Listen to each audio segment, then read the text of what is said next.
My name is John. I teach English at Riverdale High School.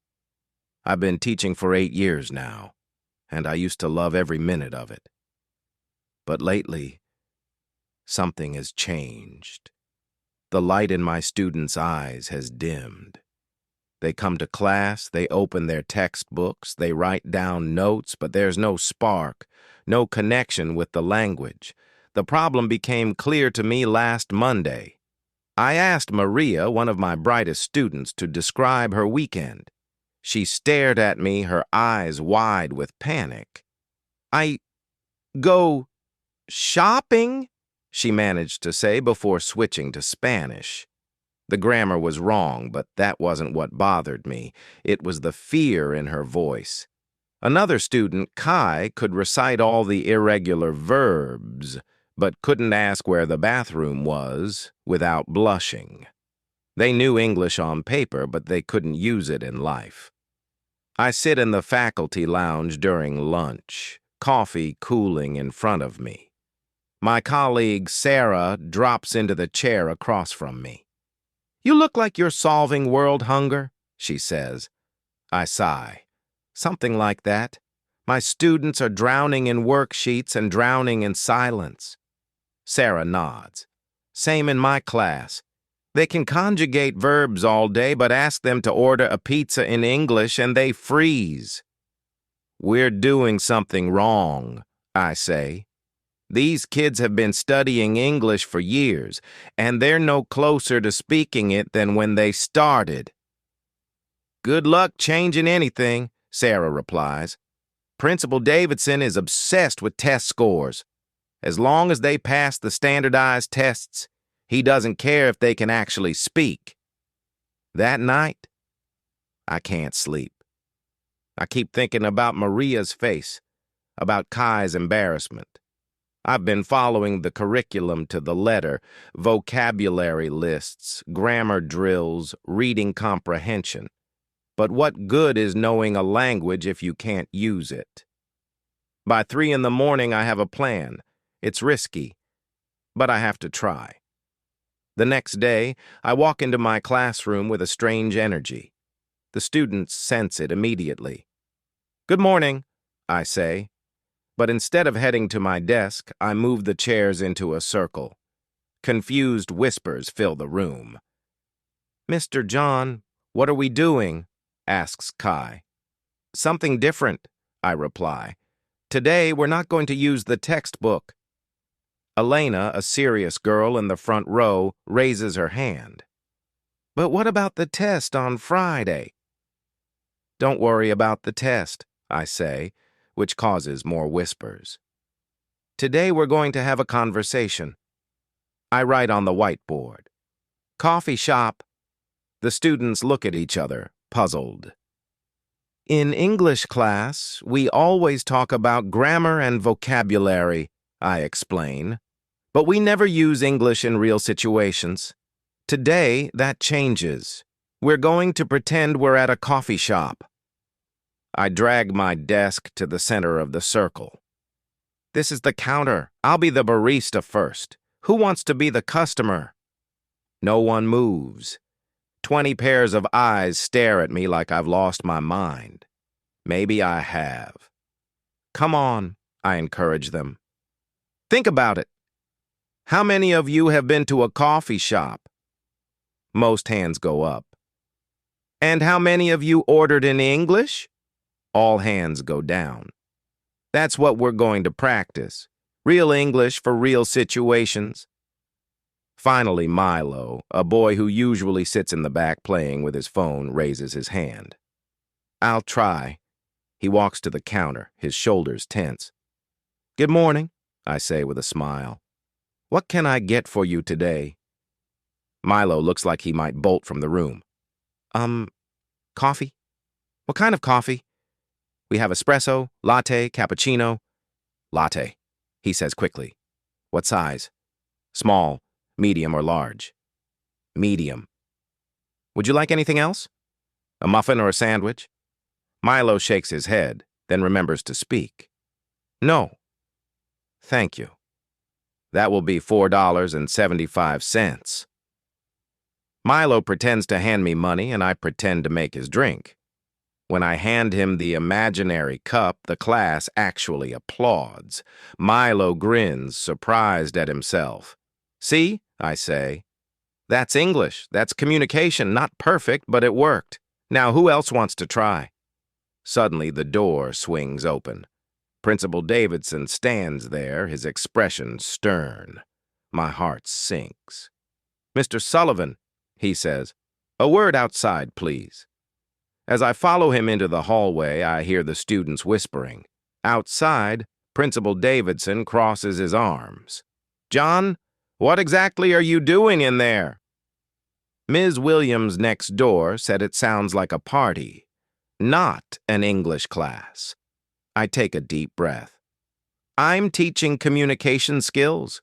The students are role-playing real-life situations where they would use English." His eyebrows furrow. "And the textbook? The curriculum? We're taking a break from it today." "A break?" He looks at me like I've suggested we take a break from gravity. "The district assessment is in 6 weeks. These students need to be prepared." "With all due respect, sir, knowing grammar rules won't help them if they're too afraid to speak. I'm trying to build their confidence." Principal Davidson sighs. "John, I understand your concerns, but we have a system. The textbook, the worksheets, the tests, they're proven to work." "Are they?" I challenge. "Our students have some of the highest written test scores in the district, but when was the last time you heard them actually speaking English?" When a tourist asked Diego for directions last month, he froze. He's been studying English for 4 years. The principal's jaw tightens. "I expect to see you following the approved curriculum tomorrow, John. This conversation is over." As he walks away, I feel a mix of frustration and determination. I return to my classroom, where the students are unusually quiet. "Are you in trouble, Mr. John?" Maria asks. I force a smile. "No, just a misunderstanding. Now, where were we?" "Right. Coffee shop. Who's next?" For the rest of the class, students take turns ordering coffee, asking about the menu, even complaining about an incorrect order. They make mistakes, they laugh, but most importantly, they speak. By the end of the hour, even Elena is volunteering.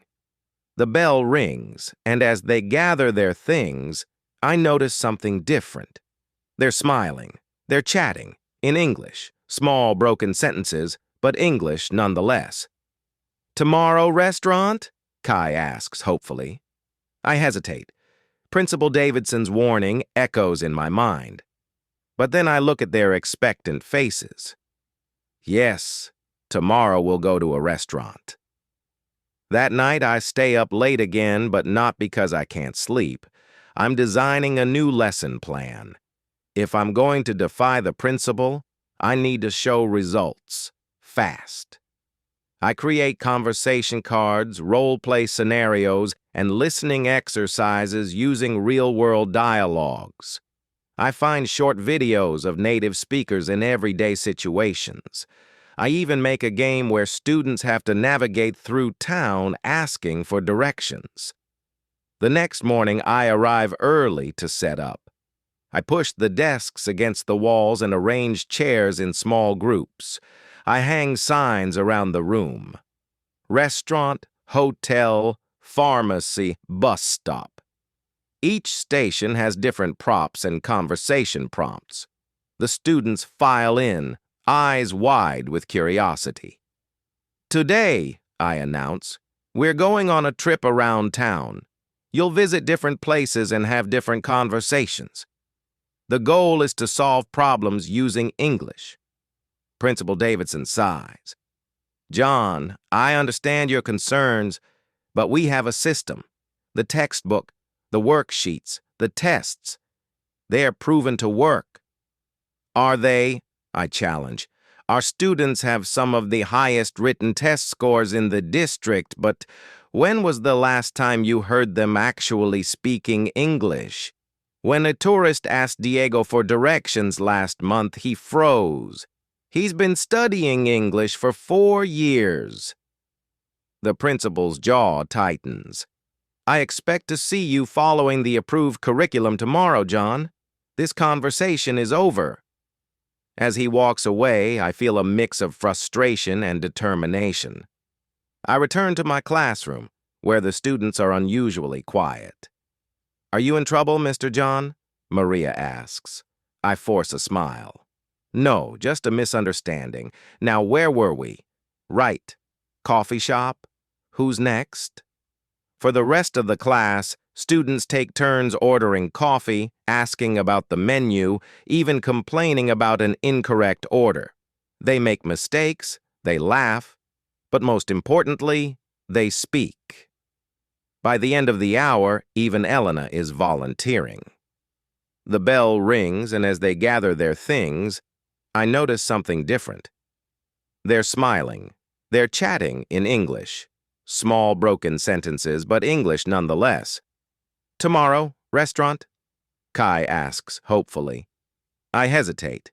Principal Davidson's warning echoes in my mind. But then I look at their expectant faces. Yes, tomorrow we'll go to a restaurant. That night I stay up late again, but not because I can't sleep. I'm designing a new lesson plan. If I'm going to defy the principal, I need to show results, fast. I create conversation cards, role-play scenarios, and listening exercises using real-world dialogues. I find short videos of native speakers in everyday situations. I even make a game where students have to navigate through town, asking for directions. The next morning, I arrive early to set up. I push the desks against the walls and arrange chairs in small groups. I hang signs around the room. Restaurant, hotel, pharmacy, bus stop. Each station has different props and conversation prompts. The students file in, eyes wide with curiosity. "Today," I announce, "we're going on a trip around town. You'll visit different places and have different conversations. The goal is to solve problems using English. I divide them into groups of 3. At each station, you'll have a situation to handle. For example, at the restaurant, you need to order food, but there's a problem with your order.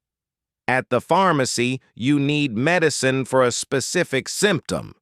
At the hotel, you need to check in, but they've lost your reservation."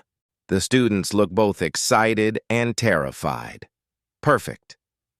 "Remember," I add, "it's okay to make mistakes. That's how we learn. The important thing is to keep talking. Use the English you know, and if you don't know a word, find another way to say it." They begin rotating through the stations, and something magical happens. The classroom fills with voices, hesitant at first, then gradually more confident. Students who never spoke in class are gesturing, explaining, questioning. They're helping each other find words, celebrating when they solve a problem. I'm so absorbed in watching them that I don't notice the door opening. Principal Davidson stands there with Ms. Rodriguez, the district's language coordinator. My stomach drops. Principal Davidson's face is unreadable. "John, may we observe for a moment?" I nod, trying to appear more confident than I feel. They move to the back of the room, watching as Milo's group tries to check into a hotel with a lost reservation. "I have reservation," Milo says to Elena, who's playing the receptionist. "Your name, please," Elena asks. "Milo Santos, room for 2 nights. Elena pretends to check a computer. "I'm sorry, sir. I don't see your reservation." Milo looks momentarily panicked, then recovers. "But I called last week.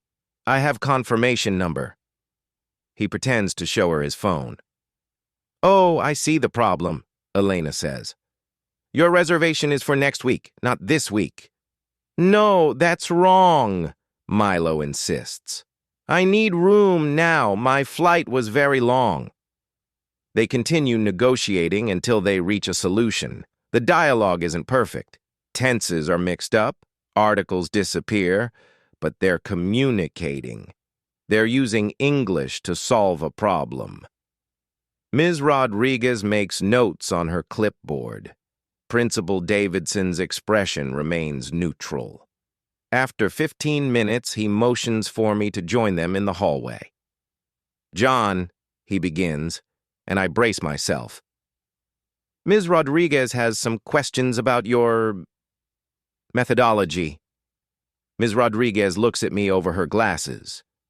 How long have you been teaching this way, Mr. Sullivan? Just since yesterday, I admit. Her eyebrows rise. And what about grammar instruction? Vocabulary building. We still do those things, I explain. But instead of isolated exercises, we learn them in context. For example, at the restaurant station, students need to use food vocabulary, expressions of preference, and the conditional tense for polite requests. And how do you assess their progress? She asks. I'm developing rubrics for communication effectiveness, not just grammatical accuracy. I want to measure whether they can achieve their goals in English, not just whether they can fill in blanks on a worksheet. Ms. Rodriguez and Principal Davidson exchange a glance. The district's assessment is standardized, Principal Davidson reminds me. They need to be prepared for that format. And they will be, I assure him. But if they gain confidence speaking English, their overall proficiency will improve, including on written tests. Ms. Rodriguez nods slowly. There's research supporting that approach. The European Framework for Languages emphasizes communicative competence over grammatical perfection. Principal Davidson looks surprised. So you're saying this could work? It could, she admits. But it needs structure, clear objectives, and proper assessment. I see an opening. I'm working on all of that. Give me 2 weeks to show you a complete plan and results. Principal Davidson considers this. 1 week, and you still need to cover the curriculum requirements. I will, I promise, just differently. When I return to the classroom, the students look anxious. Are we in trouble? Maria asks. No, I say. We're trying something new, and not everyone understands it yet. But we're going to keep going. I like this way better, Kai says quietly. Yesterday, I told my mom about the coffee shop in English. She didn't believe it was me talking. Others nod in agreement. For many of them, these are the first real English conversations they've ever had. We have 1 week to prove that this works, I tell them. We need to show that you're learning more, not less. Are you with me? Yes, they respond almost in unison. For the next week, we transform the classroom into different environments each day. An airport, a shopping mall, a doctor's office. We practice real conversations with real problems to solve. I still teach grammar and vocabulary, but always connected to the situations we're exploring. We watch videos of native speakers and practice shadowing their intonation and rhythm. The students start bringing in real-life English encounters. Kai proudly reports helping a lost tourist find the subway. Maria orders in English at a real coffee shop. Even Elena, our rule follower, admits that she's starting to think in English sometimes. On Friday, the day of reckoning, I give them a traditional test in the morning. vocabulary, grammar, reading comprehension, just to reassure Principal Davidson that we're covering the basics. In the afternoon, Ms. Rodriguez returns with Principal Davidson and 2 other teachers to evaluate our progress. I've designed a series of communication tasks. Each student must navigate 3 scenarios: asking for information at a tourist office, resolving a problem with a purchase, and having a casual conversation about hobbies. They're assessed on comprehension, fluency, vocabulary range, and problem solving. I hold my breath as the observers take notes. The students are nervous but prepared. They've been practicing all week. One by one, they complete their tasks. They make mistakes, of course. Conjugations slip, prepositions vanish, but they keep going. They rephrase, they use gestures, they find ways to express their meaning. When it's over, the observers huddle in the corner, comparing notes. The students look at me anxiously. I give them a thumbs up, though my own confidence is wavering. Finally, Ms. Rodriguez approaches me. "Mr. Sullivan, may we speak privately?" In the hallway, she and Principal Davidson face me. My future, and possibly the future of my teaching approach, hangs in the balance. "Your students have made remarkable progress in just 1 week," Ms. Rodriguez says. "Their confidence levels are notably higher than in other classes we observed." Relief floods through me. "So we can continue?" Principal Davidson clears his throat. "There are conditions. You need to document your methodology.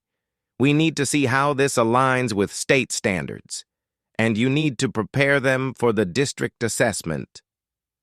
"I understand," I say quickly.